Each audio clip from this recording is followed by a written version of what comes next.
Well,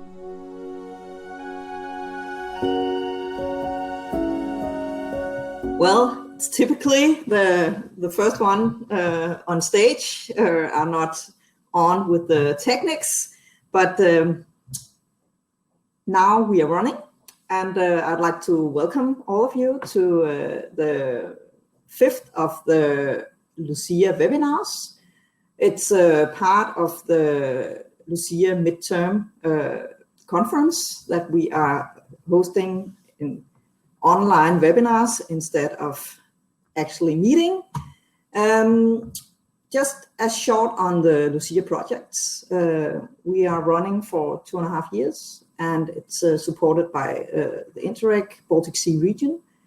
And the project is working with outdoor lighting, a combination of knowledge for municipalities mostly, what to take into account in the change to LED in a good quality, sustainable way, the technical, the economical, and the social aspects. And we're looking at topics like procurement, life cycle, circular economy, etc. All the different aspects are in the local pilot cities out around the Baltic Sea, being tested and solutions are being implemented. And the topic today is smart lighting and the possibilities of multifunctionality, as well as circular economy in a broader perspective.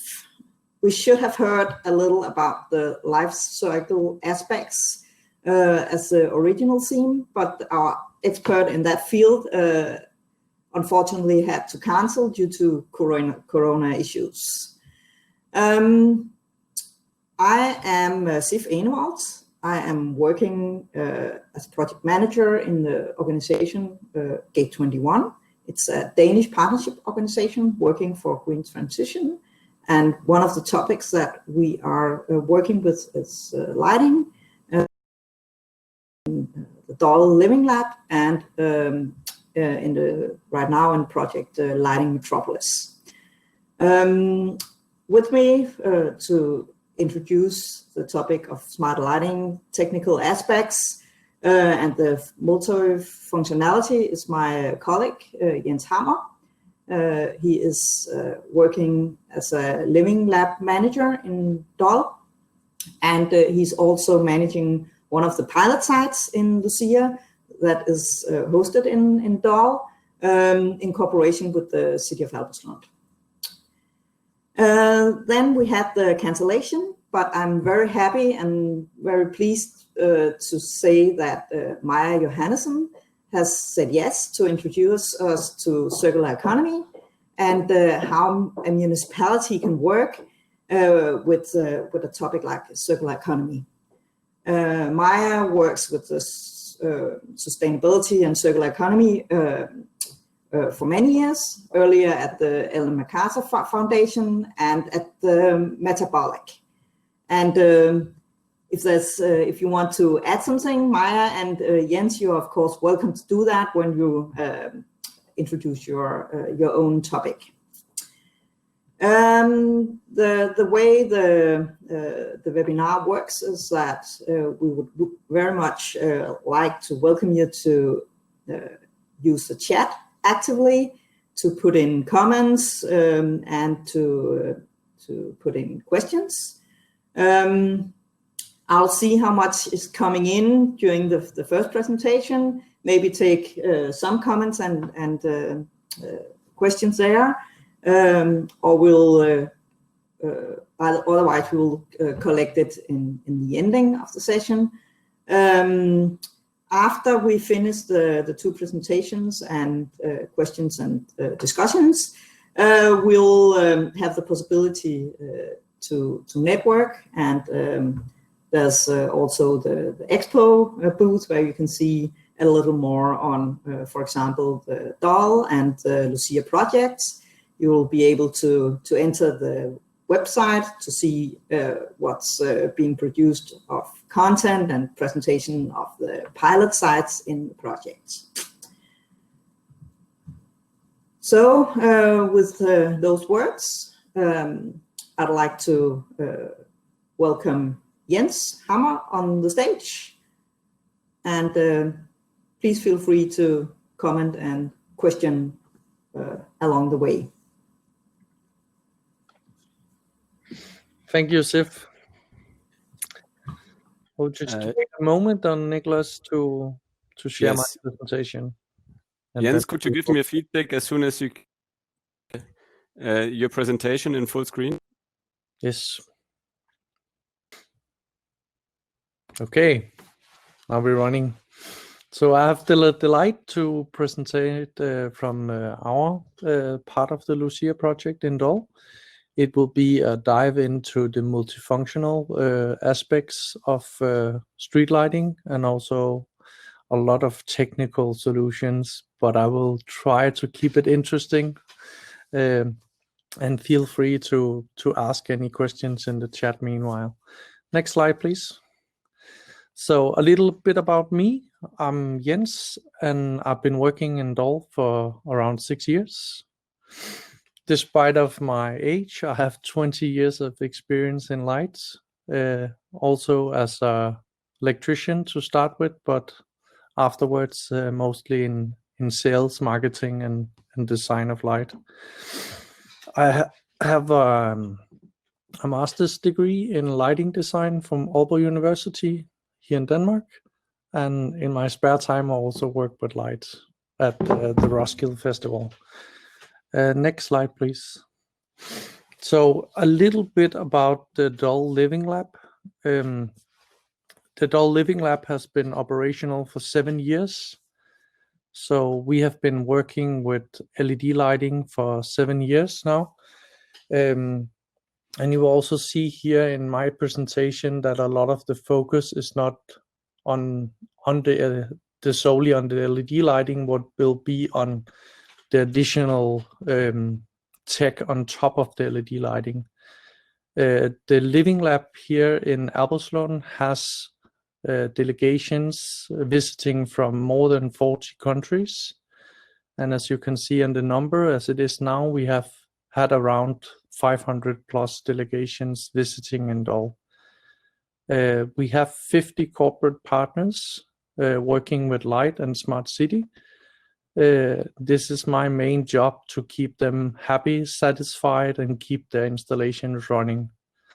Next slide, please. Okay, a bit that's different in Dol from some of the other pilot sites is that we divided the installation up in smaller use cases to get a lot of the partners and companies to be involved in the LUCIA project. And that means that in Dol we have 17 companies from 9 different countries working. It's 15 different locations in Europe that involve in our use cases in Dol. Next slide, please. This is a graphic overview of Dol. You can see there's a lot of different partners working.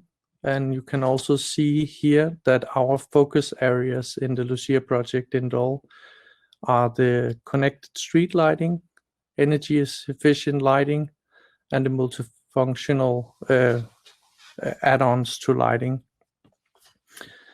And then, of course, the fourth one, the motion detection. Every installation in Dol has a motion detection on top of the installation. So it's been the main focus for us to see how to optimize the installations with motion detection. Next slide, please. So to start with, when we built Dol, we had some demands for the exhibitioners in Dol. That was that all units should be online. We should be able to control them. They should be born with a CMS, content management system, and they should also be able to capture energy data and beam it back to us. So that means that we have the possibility in Dole to turn everything on and on, dim it, optimize it, and so on. And next slide, please. When you have the possibility to control everything, then you also have the possibility to optimize your installation. And here in Dole again, every unit is a LED-based unit. If we find a new technology that's better than LED, we will surely implement that. Hasn't been there yet. We also have the possibility to change and optimize schedules on every installation. That means that it can be further adapted to the environment. It also means that we can further optimize the installation. And when we have the possibility to control the light in all those different aspects, you also have a possibility again to optimize both for the need and the use for the users of the areas, but also for the energy efficiency.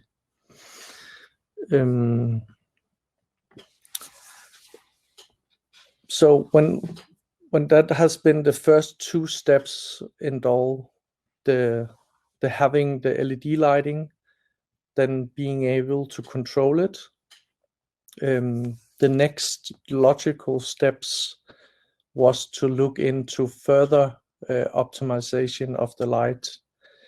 That had led us on a exciting journey, but it also means that you have to sift through a rather big pile of different tech ideas, prototypes, and so on. Next slide, please. Yeah, so 7 years of work means that you gather a lot of experience, a lot of data, and we did a project with the Danish Technical University to take all the data from all the installation and hold them up each other. And that meant that we could prove that the LED installation was saving 50%. And it was a good thing to be able to build that conclusion, because the most common thing about LED is the idea that it saves around 50%. As it is now, we have 80 different lighting solutions. That's all in average saving around 50%. We saw that the systems with intelligent CMS could save around 10 to 50% on top. And we also saw that some of the first installation we have with motion detections was saving around 10 to 40% on top. So in total, some of the installation was actually saving upwards to 90% compared to the old lighting installation. Of course, there's many factors in this. Also, that when you're building a new installation, you will build it with an optimized layout for the lighting. But to conclude, we saw savings upward of 90%. The motion detections installation, the first of them was on-pole installation, and that meant that you have to mount a sensor physically on the pole. A technician had to drill holes, screw it on, had a lot of work by mounting this. And that also means that it could be a fairly expensive endeavor for the municipalities. And in that sense, the return of investment could be rather long, and not as short as maybe some of the municipalities wish. So we looked into what some of the new tech would offer, and the next thing that's going to be a game changer here in the lighting business, next slide please, is the Saga connector. And for you who don't know what the Saga is, then it's a standardized socket. The two image in the middle of the screen, that's the connector, and the lighting manufacturer will incorporate that connector from the factory. And that means that you have a whole array of sensors, communication nodes, and so on that could be added to the fixtures. So one of the Saga nodes you can put in is a communication node. That means that you can get a schedule that you can adapt, and you can have a possibility to dim light. You can have a possibility to remotely control your light. But the next thing that's coming to the Saga, and that we see that is a whole array of different sensors now, is the motion detection sensor. The first one was infrared sensors. The next ones coming are radar, and we are seeing the first on market that's working and performing well now. And we are also beginning to see video node sensors for Saga sockets. There is a limitation in the Saga standard. That means that the power draw from the driver is fairly low. So that means it can be difficult to make sensors as video sensors because they have a too big a power draw. But it also means that a lot of innovations is put into this field, and you can now see some of the first prototype of video nodes for controlling light being made for Saga sockets. And when you have a video node, you also have a possibility to analyze data from traffic, pedestrians, and so on.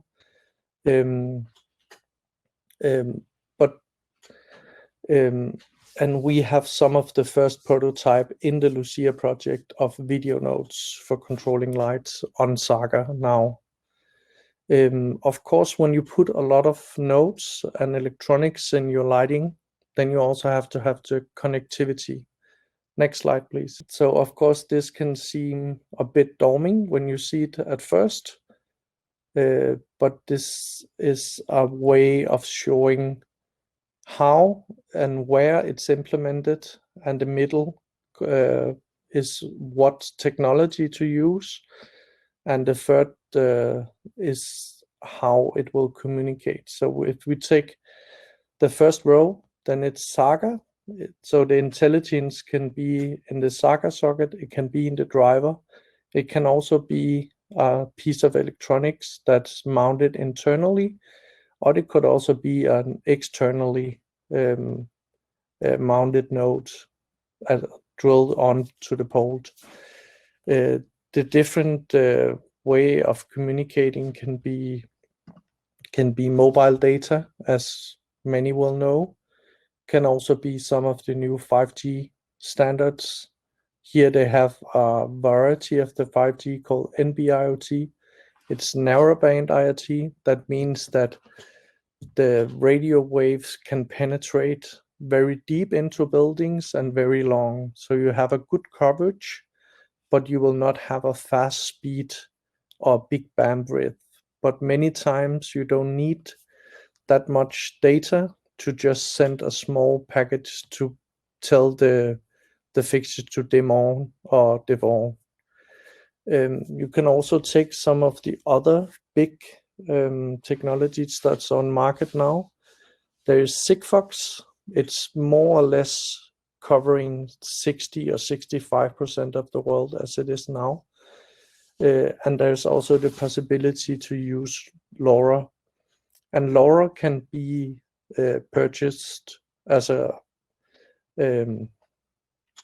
communication from a supplier, but it can also be a network that the municipality built themselves. The different way of I've noted 3 of the different main type of communication, and when I write IP here, it's because many of the nodes will communicate to a server, and there it will exchange the information. Can also be a mesh network, so the nodes talk with each other on site, and it can also be a single or multicast, and that's compared to broadcasting in like TV, where you just send a signal out to the whole area that this pole has to turn on or off. It can also be the multicast. That's when it's just one command for every fixture.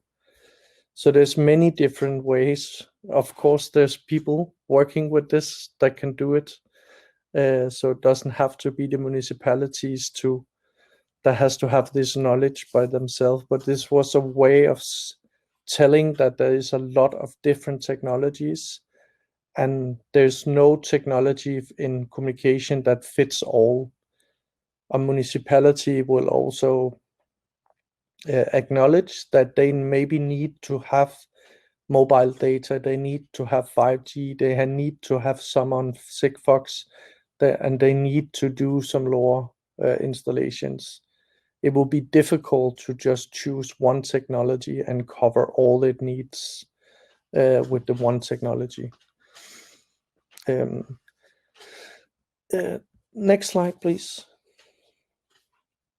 This is just to show how wrong it can go when putting up communication technology in the city.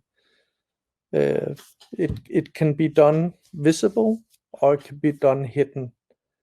And when a new technology emerges, then it would be many of the first solutions will be crude and will be fast. So that means that a lot of the city Wi-Fis that were built maybe 4 or 5 years ago, it was just big boxes mounted on poles and on the side of the poles. So it can be very, it's a very difficult thing for the municipality to have a good experience with building technology when it's big boxes on the side and on top of the poles. Today, a lot of the tech can be built into the fixture heads, can be built in the Saga nodes. You can buy smart poles where there's room for all the antennas and nodes inside of the pole. So there's a lot of possibilities today. Heike is asking about vandalism of the technology outside. Of course, there is that possibility, but mainly most of the equipment is mounted so high up so people can't reach it physically. So we don't have that much experience with vandalism in that regards. The next many slides, I will just go through our motion detection installations and all, not per use case, but per technology. So we tried to cover the whole variety of different motion detection systems. And the most common one is infrared, also called IR. Then there's radar. There's also combined IR and radar. It's becoming a bigger thing today. Then you can use noise sensors to detect motion. And there's also the video nodes based systems. And then there is some others, but we won't talk about them today. Next slide, please. So I will go through the different technologies that we use in all the different motion detection sensors, and I will talk a bit about the benefits of those systems. And I think all of you will know the infrared sensor. If you have a sensor at home, outdoors or indoors, it will be 99% sure infrared sensor. because they're cheap. They have excellent performance in most areas. It can be challenging in windy conditions or near the coast or other places, but mostly they will work great in most cases. If they are combined with an intelligent system, then they can actually perform very, very well. It's an old and well-proven technology, and it can, with some trickery, also collect a lot of useful data. Next slide, please. Then there's the radar. It works in a similar manner, but it's not interfered by a lot of things in our area where humans are. It's a bit more expensive, but it's becoming a lot more affordable. And it's actually some of the radar sensors are nearing the price of some of the infrared systems we can see. It has very precise detection, and it can actually see if it's a moving pedestrian, bicyclist, and it can also see if it's a car or lorry. So in that sense, you can actually use them for gathering traffic information. Of course, the supplier of the radar will need to have an API that support this. But many of them are very aware that it's also a business case, not just to get a better control of the lighting installation, but also being able to gather traffic information from the whole city. It can both measure the direction and the velocity. So it means that it will know if the car is running in the first lane or the second lane. So it has a very fine resolution.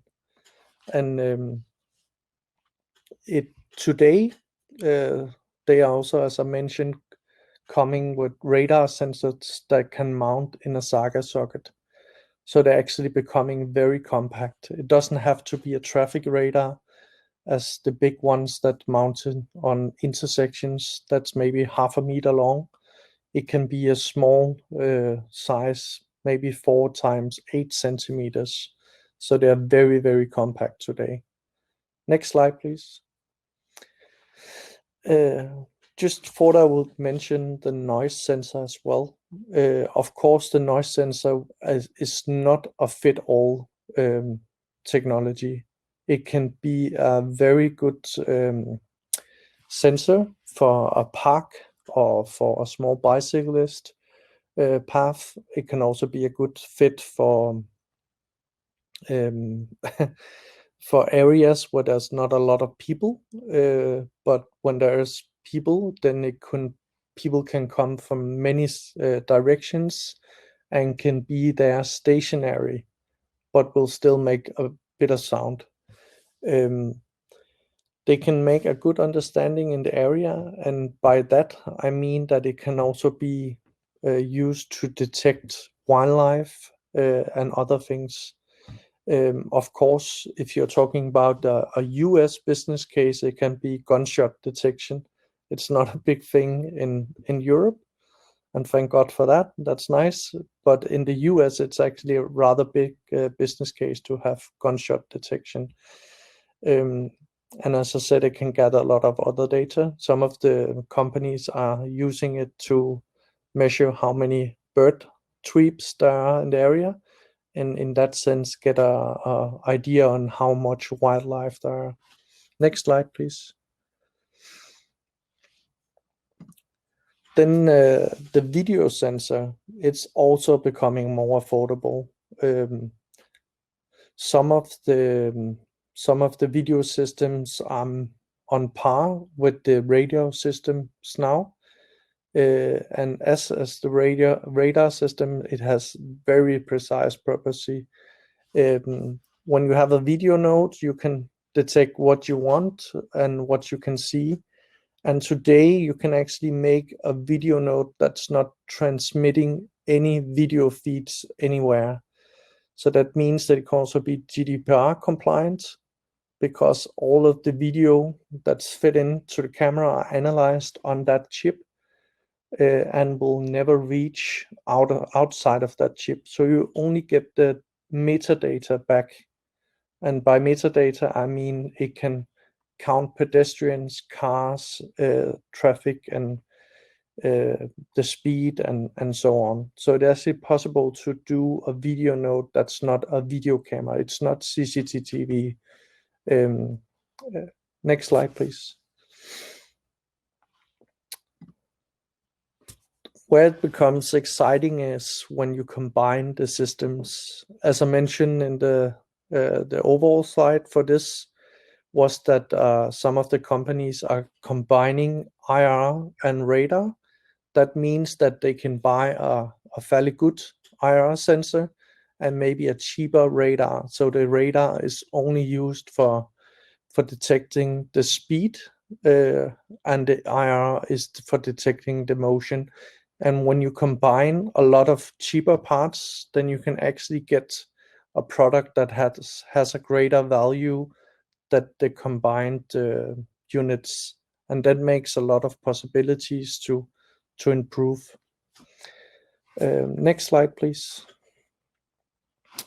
So this is my last slide, and just wanted to talk about some of the limitations of motion detection, because a lot of the motion detection installation are maybe not done as good as they could be, and that means that you will, as a car or bicyclist, maybe get the light to dim on too late, so you're nearly underneath the pole before it dims up, and then maybe it dims off too quickly. But if you do a well-planned design, it can actually be addition to the value for the users of the area, and you can also save energy while doing that. It is possible today, and there's a lot of systems that can do it. It can also be designed so you get the whole right amount of lighting for the right time for the users. And by that I mean that it doesn't have to be a full on and off. It can be regarding to the day of time, and it could be regarding to what the citizens and the users of the area want. If it's done right, as we can see in Dole, then the majority of the users will never notice that there is a motion detection systems. And by that you have to, it's a technical term, have long ramp times, but it just means that it has to dim up slowly and it has to dim down slowly. And if it has to dim up slowly, then you have to turn on more poles ahead of the users. It's just some small things,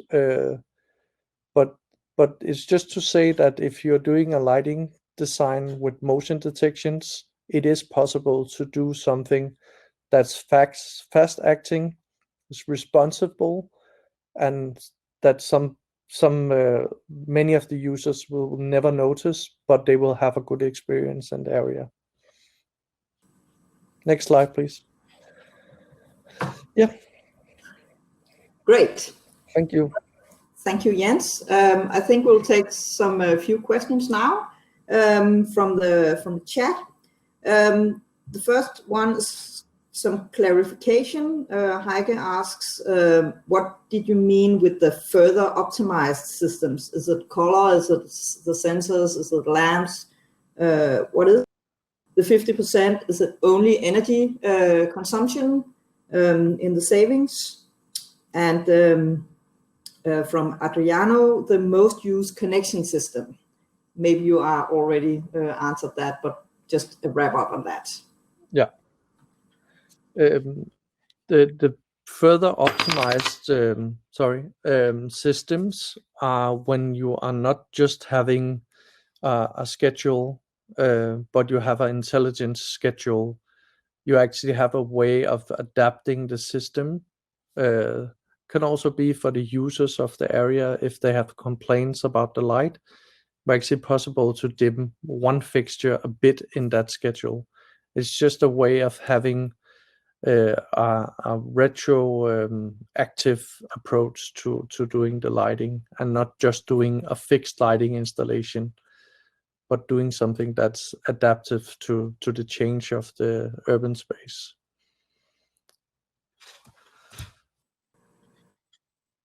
Then some more broader questions. Do you have an idea from all the delegations what they see as the biggest lack of technical knowledge, and maybe also of more soft social knowledge, like light pollution, stuff like that, vandalism, all that kind of subjects, and which systems gives the best freedom to actually work with all different kind of solutions?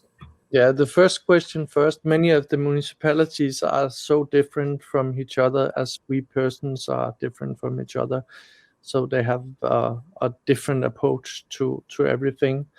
I think it's important to notice when you have an intelligent system, it doesn't have to be just tech. It can also be a tool to adapt to something that gives the soft values for the users. So of course, as it is with technology, if you have too much and you don't know how to use it, or don't have the people that know how to use it, it will not be a good experience. So if you buy into technology, you should also be able to have a person that owns that responsibility and maybe that coming problem. I think that's very, yeah. The next question was if I'm not. Yeah, it was about how do you choose a system where you get the best freedom to work with different solutions and not attached to one supplier. Yeah, there is a lot of standards in the smart city, 15,000 standards, and that more or less means that there's no standards. But we see that there is coming some standards that's becoming broad and also are founded in the open source environment. A good example is the TALQ protocol. It's spelled TALQ, and it means that you have a common language on the whole platform, and it can also it can be light, it can be waste management, and it can be environmental sensors and so on. So it means that the systems can talk with each other. So if you buy a system with TALQ and you buy another system with TALQ, then you actually have some integration possibilities without having somebody to program or API or do updates or firmware updates. So it's not an easy question to answer, but I think it's important to look into further possibilities to cross-talk between platforms. And there's a lot of good systems. There's also a lot of good systems for smaller municipalities that will never have that need. It can also be for a smaller area. So it's about finding what's right for the need and for the area. And we just take the last one, and then we can take more in the end if we have the time there. Is the motion sensor systems seen in municipalities around the world, or is it more on a pilot scale right now? To start with, it was not a big sell because they were rather expensive, and some of the systems maybe have return of investment on 10, 12, 15 years, and it can be very difficult to justify buying a system like that. Today, it's a lot cheaper, and a lot of the system, if they are done while changing to LED, so you don't install LED and then install a system afterwards, but do it in one go, then some of the return of investment can be as little as 4 to 5 years. And also that, of course, depends on the pricing of electricity in that country. In Denmark, we are so fortunately to have a very high energy price. So that means a lot of the technologies are a good business case. I don't know if it's fortune, but in the way for the sensors manufacturers, it is. And that's also why Denmark and Norway and Sweden are very sought after for areas from the manufacturers of motion detection equipment, because of the rather high energy pricing. In Norway, they have cheap pricing, but they have also big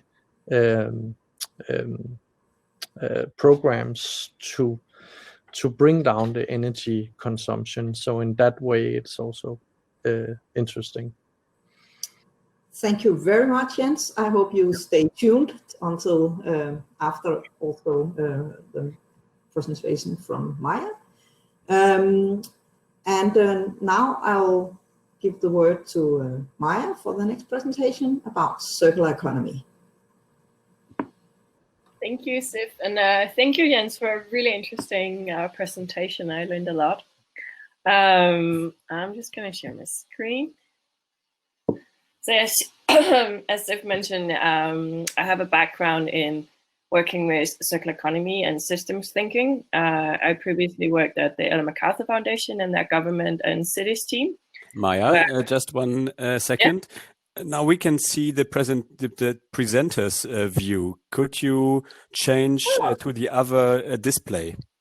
That's I was at the Ellen MacArthur Foundation and the government and cities team, where I worked as a policy research manager and lead analyst on the circular economy in cities team. So I'll also include a lot of content from some of that work.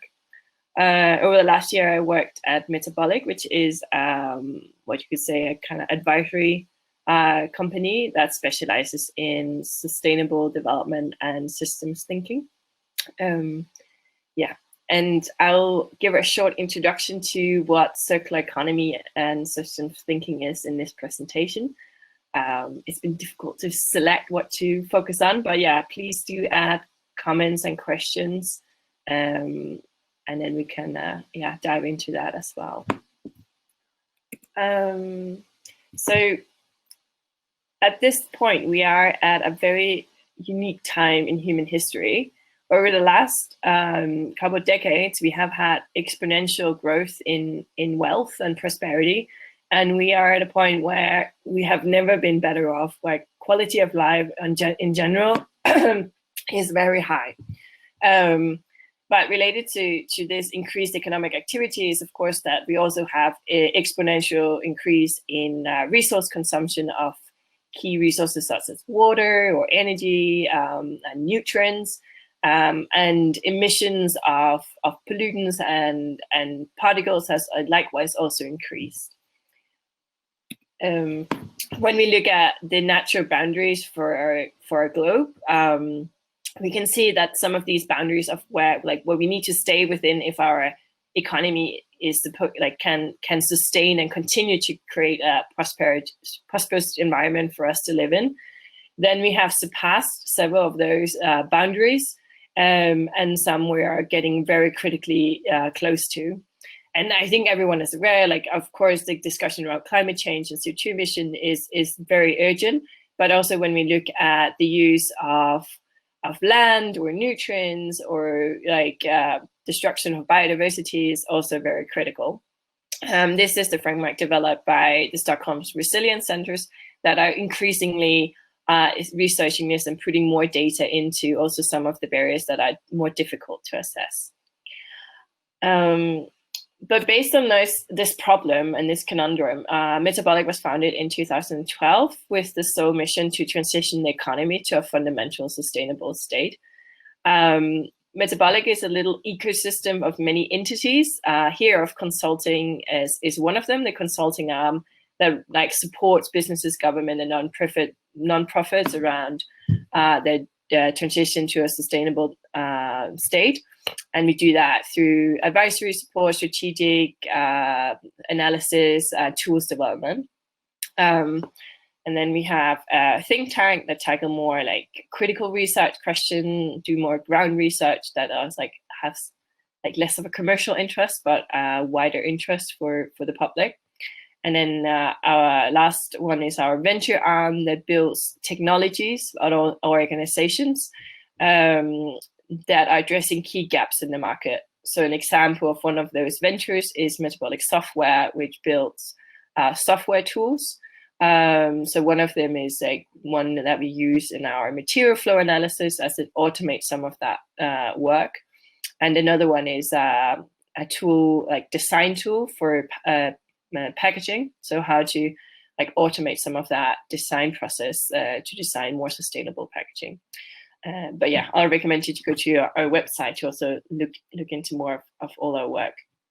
But overall, the approach that we apply throughout all our work is what we call systems thinking. And it's based on the idea that all problems stem from a smaller number of root causes. So it's not enough just to treat the symptoms. Like the CO2 in our atmosphere is a symptom of the way we designed our economy, but it's not the root cause. So to really solve the issues that we're facing, we need to understand the system in depth.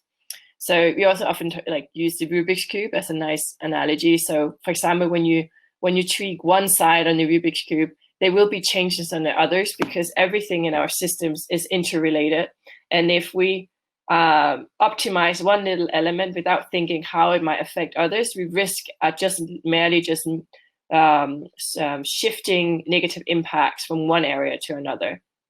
So often what we do is like consider the entire value chain or life cycle of a product or material to consider where are the biggest impacts, or if we change there, like how would that impact other elements it's related to throughout the value chain. When identifying solutions and interventions, we especially also use the circular economy framework, which is like a very tangible framework within sustainability that applies this way of thinking in systems and life cycles. And I'll return to that in a bit more detail, like what that means. But yeah, the way we often work with, for example, cities is that we map the flows of materials that go through the city. This is a material flow analysis for the city of Charlotte, where we looked at the waste streams. And here the aim was, of course, just to first understand what are the amounts that go through the system, where do they come from, and where do they end up? But then also connecting that to impacts and being like, what are the streams that are most interesting to address? Are there opportunities around reducing waste production, or are there types of waste that you could use as input to new productions or so on? And a big part of identifying those hotspots for intervention is linked to understanding the impacts throughout the life cycle. So we would often look at not just CO2, but you could also look at water use, energy use, land use, pollutants, and so on. But to talk about the circular economy is a good place to start is to go back to the 23rd of December in 1924 in a conference room in Geneva. While Christmas lights were being hung up over the lakeside city, representatives from some of the world's leading light bulb manufacturers like Osram, Philips, General Electric, and others held a meeting. The pressing issue they were discussing was that the lifespan of light bulbs had by then increased to the point that they were causing what some called a mire in sales turnover. So during the meeting, they decided that all manufacturers would limit the lamp life to 1,000-hour standards. So members within the cartel, they could test each other's light bulbs, and fines could be imposed for bulbs that lasted longer than the agreed 1,000 hours. And in comparison, at this time, some of the light bulbs could light twice as long time as these 1,000 hours. Today, many consider that day the first case of planned obsolescence, which is the intentional reduction of lifespan to increase sales. And what's important to say is, of course, that these companies are not evil. Like, this was the idea was like, if we want to increase growth and have create more jobs and create more economic activities, we need to increase consumption. And if our products are too good and people save money, then this is bad for the economy. And this is like a general premise that's built in our economic system today. So, and we see that conundrum in our everyday life. So, for example, we have focused a lot on like making cars incredibly energy efficient, so they don't use so much gasoline. But there are no incentives in actually using them when we bought them. So in Europe, for example, cars are parked 92% of the time. Food, when you look at food, 31% is lost along the value chain. At the moment, we actually produce enough food to feed 7 billion people with these amounts. And we look at the built environment. So, for example, in Europe, 60% of office space is vacant during office hours, while at the same time, we're struggling to have enough built space for an affordable built space for companies that need that type of space. So I would say often, like, when people talk about our current economic model, they focus on the production of physical waste as one of the core issue or CO2. But because we have so intrinsically designed these incentives of like the more inefficient we are, the more we consume, then the issues that related to like CO2 emission and pollutions will continue to rise. We often describe our current economic model as a linear one. So we take materials out of the ground, we make something out of it and use it for a little bit, and then we dispose of it. Lately, especially because of the environmental issues, there has been an increased focusing on recycling, so making better use of our materials when they have entered our economy. That is, of course, part of the solution, but it's not really addressing the core issue, which is this inherently incentive to be inefficient. It kind of just stretches the line and gives buyers a bit more time. What we really need is to address some of these root causes in our economy, to redesign our economic system. The circular economy is defined as an alternative to this linear model, and it is restorative and regenerative by design. At high level, we always distinguish between biological and technical materials, because those types of materials go through very different life cycles and have very different options in our economy. So in the biological cycle, we have those materials that can return to nature. So, for example, an apple, we can produce it, then we eat it, we consume it. And then the scraps we can turn into compost, and that can then again enrich the soil. On the technical side, which is, I assume, also more relevant for you, are all the materials that can't return to nature. So whenever we produce them, they cannot go away.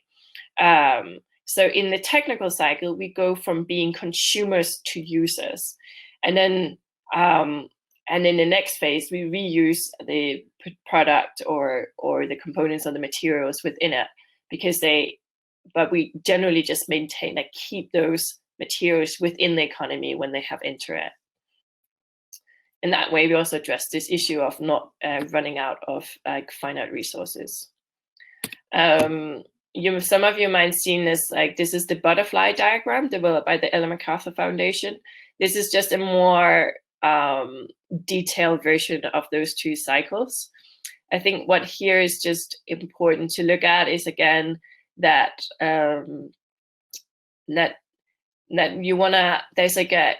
it's important to focus on, like, when you, for example, produce a laptop, you use a lot of energy and material and resources to produce that laptop. This is what we call the embedded energy and then embedded environmental footprint of that product. So if you use it, you barely use it, and then recycle it, you lose out on a lot of that embedded investment that was in that product.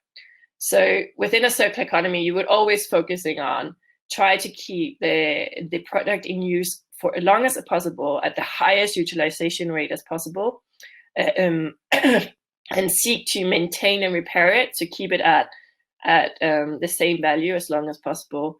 Then also reuse or redistribute the product. If you can't use it, someone else might be able to, or refurbish it. Maybe you can update the laptop. Maybe the only thing that makes it less attractive is because it hasn't enough storage. So maybe you could just upgrade the computer rather than building something completely new from scratch. And then in the end, we look at like, how can we then savor the materials within the product? Those materials, of course, less worth, have a lower value than the components that they're part of. But then again, we also want to keep those in use. I just want to say, I can't actually see the comment section. So if there's any like comments or questions that are relevant, you also feel free to just interrupt me. But yeah, the circular economy is defined kind of based on 3 principles. Yeah, these are defined by the Ellen MacArthur Foundation. First of all, circular economy is an economy where you design out waste and pollution at the outset. So when you design a product, you think about like, how does this like function also when we're done using it? Will it end up in a dump, or can it be reused or recycled, or can it actually return to nature? So we also avoid using materials that has no function later on. But we can also, instead of just looking at the product design, we also look at the business model design. Maybe it's not necessarily the product that's the biggest issue. Maybe it's again the lack of incentive to use it. So maybe we redesign the business model around the car, for example, going from an ownership model to some sort of shared model that really makes sure that you get as much value out of one product rather than depending on selling many of them. The second principle is keep products and materials in use at the highest value for the longest possible. And then again, this is of course linking back to like getting as much value out of the products and also minimizing the resource consumption and the environmental strain production has on our globe. And finally, the last principle is that a circular economy is one that regenerates natural systems. So of course we of course have to stop degrading for example, our soil or polluting, but it's not just enough to stop degrading our ecosystems. We also need to rebuild it. So for instance, you could deploy agricultural practices that not only avoid degrading soil, but actually also rebuild soil health over time. And I have 3 little case examples of some companies that are doing something within this space. So here first we have Orange Fibers. This is an Italian textiles company. They produce this high quality silk-like textiles out of citrus peels.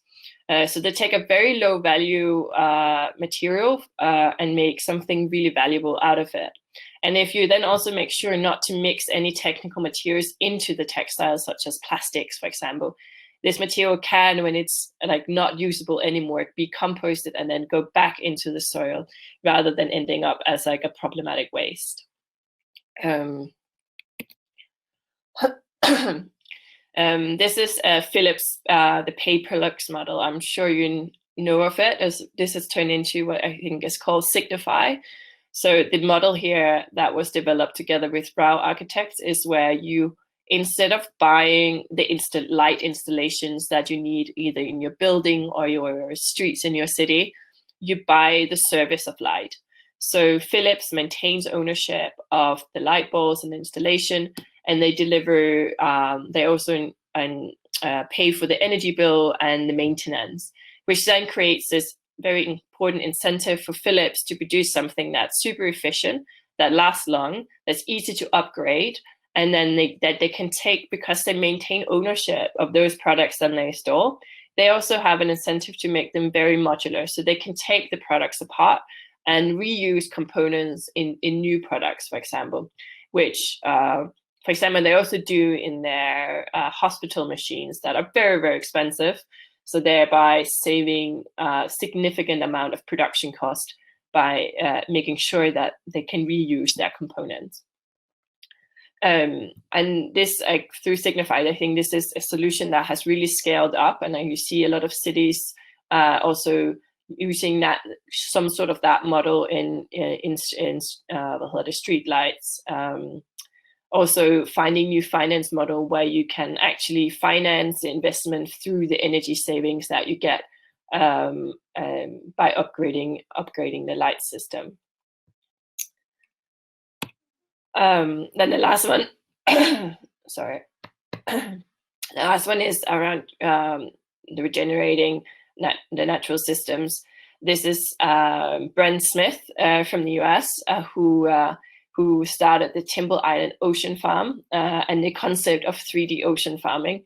But what he really does is that he farms, he gone away from monoculture to polyculture. So he co-farms plants like different types of seaweed with mussels and oysters and fish, which create a really resilient system underwater. And it needs zero input, no feed is needed, no fertilizer or watering is needed. And at the same time, the crops that he produces is also sequestering carbon from the air and also filtering the water. So often you have a lot of nutrient pollution from land-based farming, such as like phosphorus that runs into the sea, which is then, again, taken up by the mussels in the water. So this is a great example of a very sustainable farming practice that produces jobs and food and healthy food, but also helps rebuild nature. In a circular economy, cities are very important hotspots. So both at the Ellen MacArthur Foundation, at Metabolic, there's a big focus on cities. And it's, of course, because cities, they're home to over half of the world population. 85% of global GDP generation is happening here. 75% of global resources are consumed within cities. And 60 to 85% of global carbon emissions is also emitted from cities, as well as 50% of global solid waste production is happening here. This means, of course, that if you change the production and consumption patterns within cities, that will have a massive knock-on effect on the entire economy, because in general, like most of the value chains, even the production of food that usually happening outside cities are linked to cities. And this, like, understanding the impacts of consumption of urban consumption, there's also something that C40 cities have been looking at. So C40 cities are a climate initiative, like fully focusing on reducing climate impact from cities. And traditionally, they looked at only the carbon emissions coming from the urban territories, so what we call Scope 1 carbon emissions.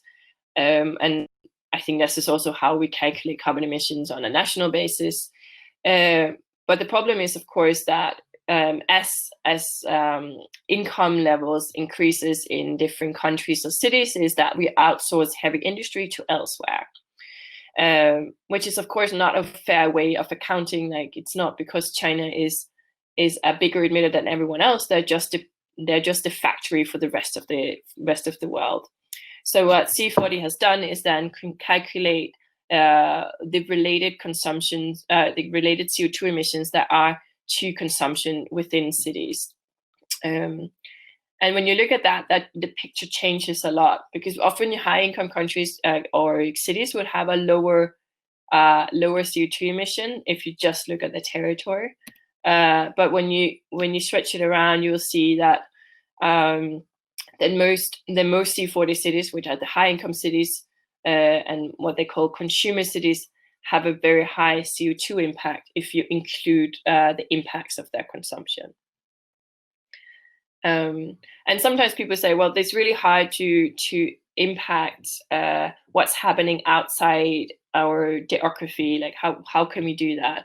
And I think city governments have many levers at hand that can address this.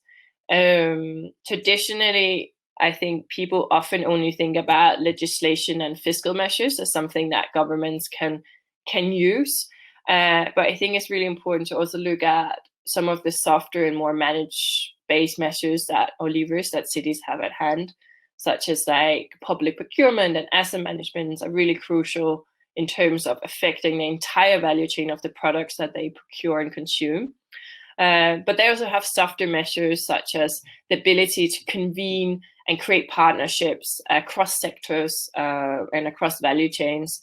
Also just raising awareness, like producing more insights, building capacity within their own organization, but also within the businesses, for example, they are within their city. And then lastly, also setting like ambitious strategies and targets that can unite stakeholders so they all work together in the same direction. At Metabolic, we work a lot with cities for this reason. And this is just a little example from the city of Copenhagen, or the capital region of Denmark, where we mapped the waste streams. And the reason why I wanted to bring that in is just to point out an interesting, like, why it's really important to also not just quantify the amounts that you have, but also consider the relative impact that different materials have on the system. So if you look down on the graph, you will see that the little orange one in the bottom, that is electronic waste. So that is quite a relative, very small waste stream in the Copenhagen waste stream. So it could be like, oh, that's maybe not so interesting to deal with. Maybe we should just more purely focus on construction waste, which by weight is the biggest waste stream. But then if you look at the environmental impacts related to the product, so this is like, what are the embedded resource consumption that are related to producing these types of materials? How much energy is needed to produce that? Then we get a very different picture. So you can see electronics here has a very high, what we call raw material footprint, as well as like high energy consumption. So by addressing electronics, for example, which is a rather small stream, you can actually have a larger impact on the economy. So having that life cycle and like more holistic view is really, really important in terms of understanding where the most important like areas are to address. Yeah, and I just wanted to also lead you to some of more resources that you can look into if you find this interesting. So there are a number of projects that Metabolic has done that are public, so you can go and look there. Or at the EMF's website, there are like loads of case stories and more like learning resources. This is the Learning Hub that I think they launched last year, where you can also dive into like a general introduction to circular economy, but there's also more sector-specific like courses in there. Right, I'll stop talking and see if there's any comments or questions so far. Yes. I mean, this was kind of a broader perspective on why circular economy is very important and how to kind of take that kind of thoughts into the area that most people here are working with the outdoor lighting. And there's one question on if you could kind of give some more examples than recycling to take into account. You explained some of them, but if you could do a wrap up on that. And then while you're doing that, I will invite Heike to put on camera and microphone and ask a question about the actual way they work with the changing luminaires in Hamburg, and the combination to the new technology, and that the situation is so rapidly, changing. So what to do there? So if you start with if you can have some more examples on what to look into in outdoor lighting. Yeah.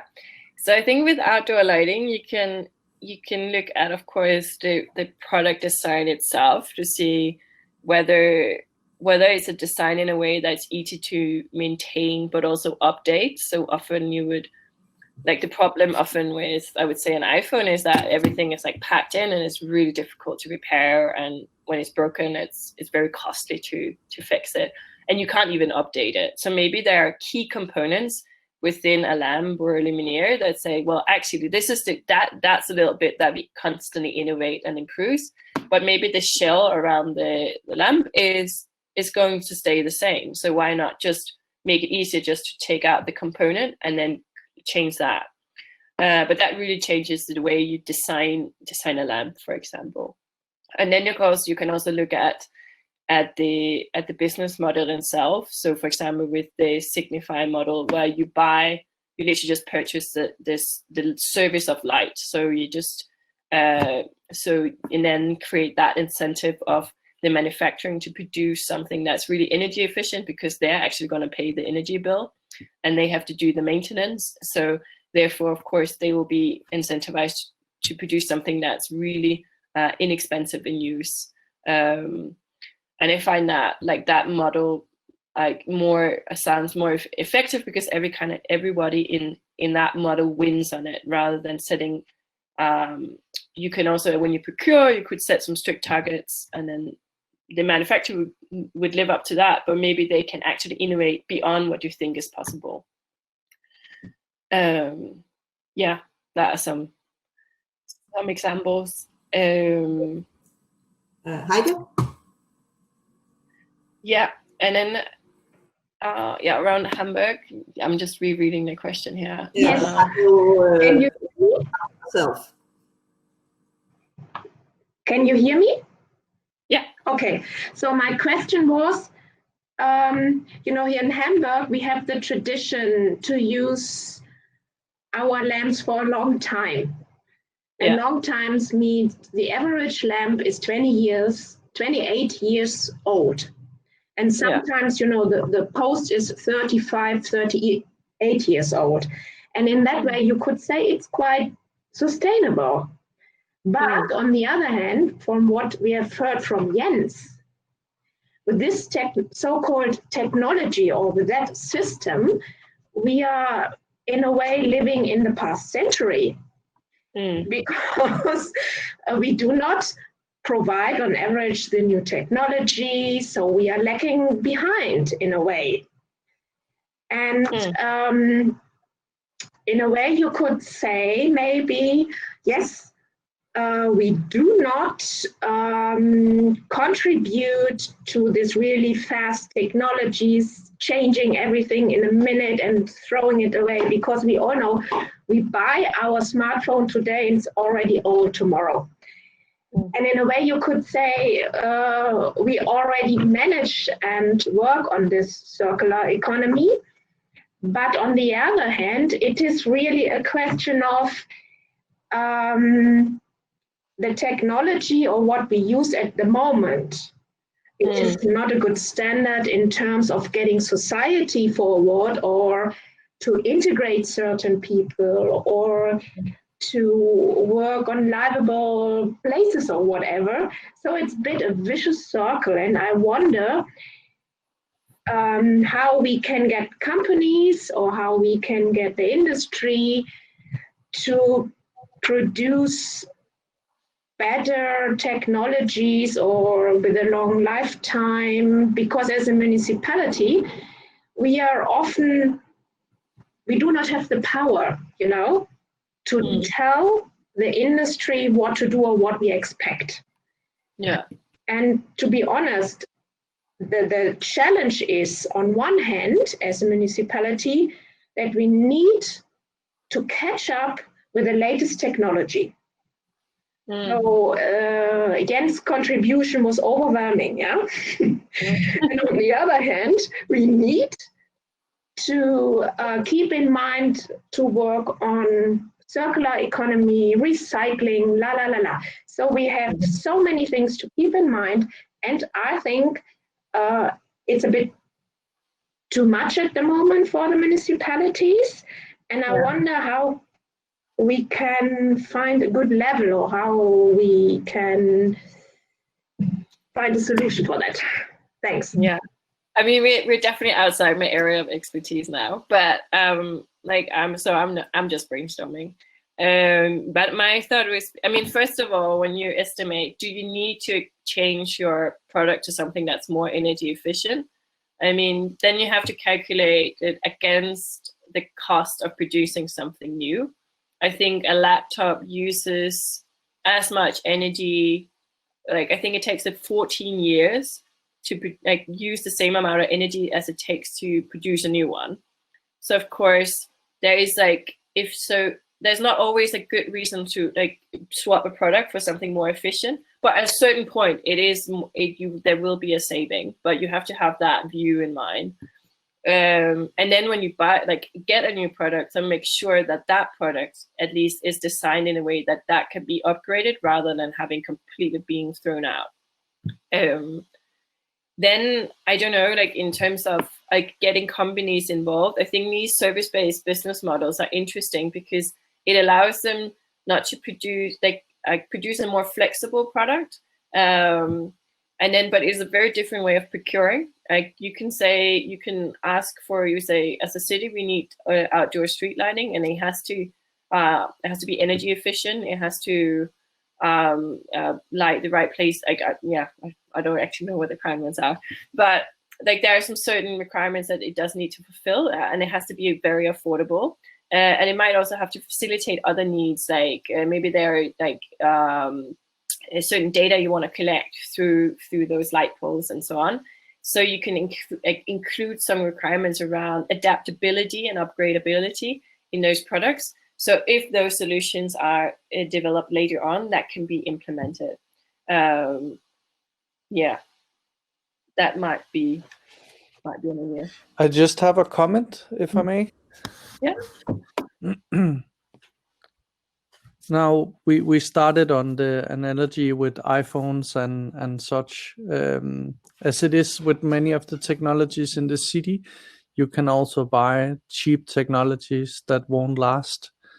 But we can also see that they're actually becoming a demand for equipment with a longer warranty period. So it's not uncommon for Danish municipalities to ask for 10 years warranty. And that also means that there's a lot of the manufacturers that won't bid on that because they're actually not sure if they can uphold a warranty in 10 years. But it's also about buying the right thing the first time and not buying twice or 3 times.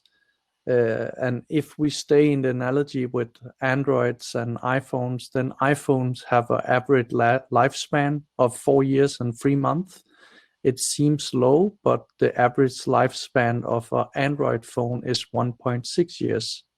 That's because Androids are made from phones ranging from $50 to $1,000. So they have the whole range.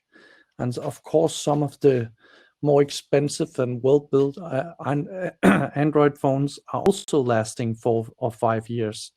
So it's not because they are poorly made, everyone, but they just have a bigger variety of different phones. But it's the similar thing with a lot of the sensors and equipment you can buy, and it's very difficult to see which one is the good one that would last for 20 years and which one is not. You can see of a lot of the tech that we have installed that the fault rates on the luminaires now are getting lower and lower and lower. So you can actually see that they are improving, and a lot of the first faults that was on LED luminaires, they are well known. So every manufacturers know how to deviate around those. So it is becoming better. But a lot of the municipalities also have maybe the first way of thinking about buying lighting is to buy the cheapest lighting that you can get your hands off, because it's also efficient. But in the long time and the full cost analysis, maybe it's not a good purchase not to buy an intelligent light CMS, or not to have a port to mount a Saga socket later on. So a small extra investment of 10 or 15% can actually mean that the whole system would have a longer lifespan, and therefore will be maybe a 50% decrease in cost. So it's really about buying the only system, the first and only system. And then there are these energy service contracts that you can procure through, where you don't have to put the full upfront investment at the same, where the company that provides the service and the products will put in some of that investment and then be paid off in the energy savings throughout that contract, the period of the contract. We have a Danish partner called Nova Lumen. They do just that. So you can actually get a whole new system with no pay upfront. And then all of the system will be paid off by the energy savings. That also means that you will have the same energy bill for maybe the next 7 or 8 years, but you will also have a new LED system with lower maintenance. So there is savings from the first year, but it would be lower than if you're buying the system. But of course, you don't have the upfront cost. So there's many different ways of buying a lighting system today. Well, we are going to wrap up, and I'll say thank you very much to both the participants in the chat and the participants having the speeches. Thank you very much, Maja and Jens. It has been very good to have kind of a little opening into all this huge amount of topics that we need to somehow address when we look at new purchase of LED.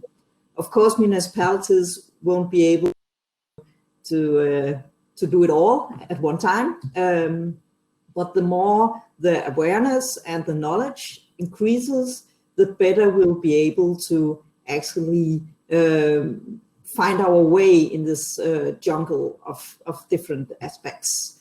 So it's topics that we are going to continue working with in the LUCIA projects. So please stay tuned on the LUCIA website, and I hope to be able to continue working on these topics, on both the life cycle, on circular economy, and on the whole good quality LED, low energy consumption, etc.